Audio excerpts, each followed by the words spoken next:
નમસ્કાર દર્શક મિત્રો, આપ સૌનું સનસનીખીજ ન્યૂઝમાં હાર્દિક સ્વાગત છે. નજર કરીએ આજના સમાચાર ઉપર. વડોદરા બ્રેકિંગ. કિશનવાડીમાં યુવાન પર ચપ્પુથી જીવલેણ હુમલો. કિશનવાડી વિસ્તારમાં યુવાન પર જીવલેણ હુમલો. ચપ્પુના ઘા મારતા યુવાન ગંભીર રીતે ઈજાગ્રસ્ત.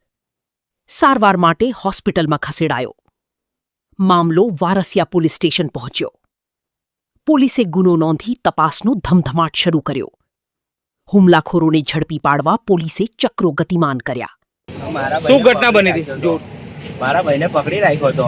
મેં ગયો ને ત્યારે તૈયાર ગાડી મારા ભાઈને આમ ગાડામાં પકડી રાખ્યો હતો અને નીચે બેહાડી રાખ્યો હતો અને મારા ભાઈના માથામાંથી લોહી નીકળતેલું પ્લસ નીચે લોહી ઢોળાઈ ગયું હતું ખાસું બધું. અને તઈ શું કહેવાય, ગણેશ કરીને છોકરો હતો એ ચપ્પુ હાથમાં લઈને એ લોકો કેટલા જણા હતા? માર્યો છે. એ લોકો 2-3 જણ હતા. નામ ખબર તમને કઈ? નામ એક છોકરાનું ગણેશનું ખબર છે, જેના હાથમાં ચપ્પુ હતું નહીં.